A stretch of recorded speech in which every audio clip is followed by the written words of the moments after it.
Hey, what's up guys? Thank you for tuning in here. Today's video, I'm going to be taking a look at the new Transformers Generation Selects Voyager Class G2 Megatron. So this figure is a repaint of the original Earthrise Megatron mold that was released in G1 colors. So this is based on the original G2 toy that had the tank alternate mode. I do not have the original toy to compare, but that's kind of a look of how those two look together. So this one does not have the actual tank front that the original toy had. This is again just a repaint of a G1 inspired Megatron. So take some, lose some. It is what it is. I am rather to have a colorway this way than no G2 Megatron at all.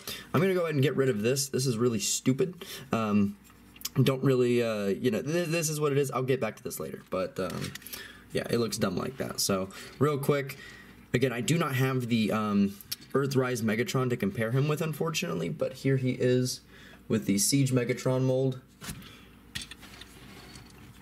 And there's those two together, so you can see some of the differences and the molding differences and all that, how they actually are different as far as sculpt. So this one has more of an Earth tank, this one is more of a Cybertronian tank, for whatever lets people sleep better at night. And yeah, so the funny thing about this one using the Earthrise mold and not using the Siege mold is the fact that the Siege mold deprives itself on ports everywhere on his body. So on the top of these tank treads on his shoulders, he has a 5mm port to be able to plug in his cannon over the shoulder.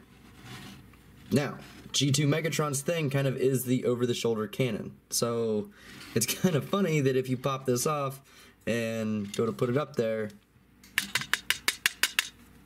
it's not happening. So I think that's kind of ironic. So in order to fix that myself, I plug it in right here up at the top of the shoulder.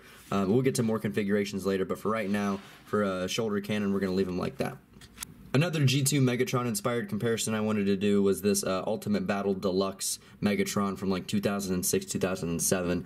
For the longest time, this Megatron was my Classics Megatron. I didn't have the Voyager class figure, I just had this 2-pack. So I have nostalgia for G2 Megatron because of that. I've had this figure since I was a kid, and just because he was my Megatron design for a long time, wanted to honor that. So wanted to look at these guys together. Not much of a mold difference, but hey, it's the only other G2-ish Megatron that I got. Megatron here does have, like I mentioned, just this beautiful color scheme. He's got these orange eyes and this purple, like, camo, I guess, that goes all across. He's not camouflage from anything. We can see him, so don't really know. He also has a beautiful Generation 2 logo on the back of the treads. It's really the side of the tank, but hey, whatever. It's back there. I really do like the bright orange eyes and everything down about him. So his paint, all of that, he looks wonderful. I really love the colors. It's just so garish and beautiful. Now for Megatron's accessories, again, he does come with the fusion cannon, and also he comes with this big doofy bit. This is the parts for me part of this figure. This is the main front turret of the tank mode, and then this is a back filler piece. So what I like to do with these, again, you can take this peg right here, and he can hold this sword. This is the dumbest thing I've ever seen, so again, I'm done with that. You can again plug this on the back of here. I think it makes it look a little wide, so my ideal configuration for this Megatron is to take the back filler piece and plug it onto the arm there, take this with this peg, and then plug this into the arm here. It doesn't look great, but when this is based on a 90s toy, this looks really kind of goofy, so it's really up that 90s toy aisle that I'm fine with as far as this figure. The other thing you can do with this is you can take this, I know some people do this, they take it back and then they, you know, kind of lean it up to give him kind of, give him kind of the impression of a shoulder cannon, but yeah, I don't really care for that too much. I know that people are just trying to get the best effect that they can get, but let me show you a better configuration for that. So again, you can kind of switch this from cannon, from cannon to sword. At least it's somewhat of a blade in this position on his arm. Again, now you can have this configuration for some type of shoulder cannon, but if you would like an honest-to-goodness shoulder cannon out of this figure, what you want to get is a spare part from a weaponizer or a weapon, something that has a 5mm port and peg, something that you can plug into the back and something you can plug into the top. So this is the perfect thing. This is an Earthrise cliff jumper / bumblebee gun, so just take it and you want to plug it in back there. There's other weaponizer bits and all that stuff you can use, and then you just want to take this, obviously, that 5mm, plug it on in there. So there you can actually have an honest-to-goodness shoulder cannon. It's not the most perfect thing ever. It kind of does jet off the back, which I'm not the biggest fan of, but hey, he can actually pull it off, which I was pretty surprised about finding out. Megatron's articulation is again identical to the Earthrise Megatron figure, so if you have it, you know what to expect. He has a ball-jointed head that goes up and down that much. It rotates 360. Whoops. Rotating hinged arms. They do rotate 360. They'll get a little bumped by the backpack. They go in and out that much. They rotate at the elbow 360, and you're going to get that much elbow movement. The hands can pivot inside sort of because of the transformation, and you're going to get 360 waist. It's going to get kind of knocked, but the waist can rotate 360 because of the transformation. Whoops. Put that off to the side. The legs will go forward and backward that much. They'll get blocked.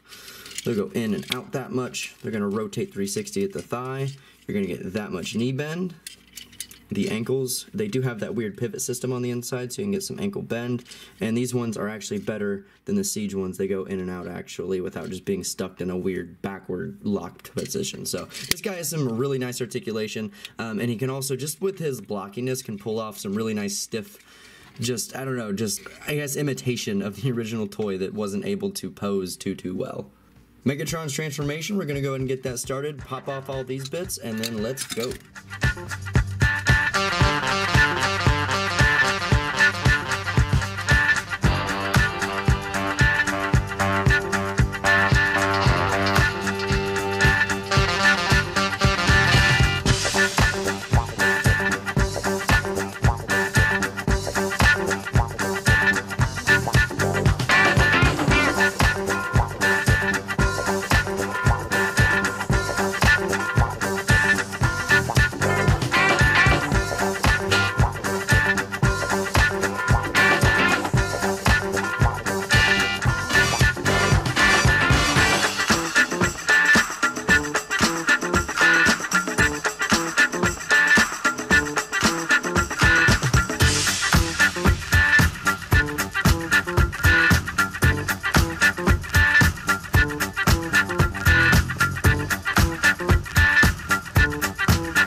Megatron in his tank mode, and these colors translate beautifully to some just goofy looking 90s tank. I am in love with this vehicle mode. I just like this figure a lot. Again, I don't understand why I like this figure a lot more in a specific colorway outside of the G1 colors. Maybe I'm just sick of G1 Megatron, but he just looks gorgeous. So again, he has some really nice paint. He's got some like silver on the outside of the, I don't know the word for it, but the wheels inside the tank treads. He's got some nice orange bits all the way around him, and that purple camo keeps going all the way around. And that G2 logo is just chef's kiss. So this guy is gorgeous. I do not have much of a G2 Megatron to compare him to legitimately, but again, here is that Ultimate Battle Megatron from 2006 and or 7 again, sorry, whatever it is. And they look great together, but yeah, you can see how this guy is kind of a monster comparatively. I can't believe, as a kid obviously, but it's hard to believe that this was once my definitive Megatron for classic. So I enjoy this guy a lot. His garish color scheme and everything about it I just really love. Obviously, G2 Megatron, it'd be fun for him to have his own mold, but I'm going to take what I can get. So, hey, is what it is. He has some great paint, great joint tolerances, so I'm really happy with this Generation Selects release. So, if you have any questions about this guy, maybe something I didn't cover in this video specifically, please feel free to leave a comment in the section down below. I'd be happy to get back to that as soon as possible. Please like and subscribe if you enjoyed this content, and keep it right here for more. Thank you guys for watching.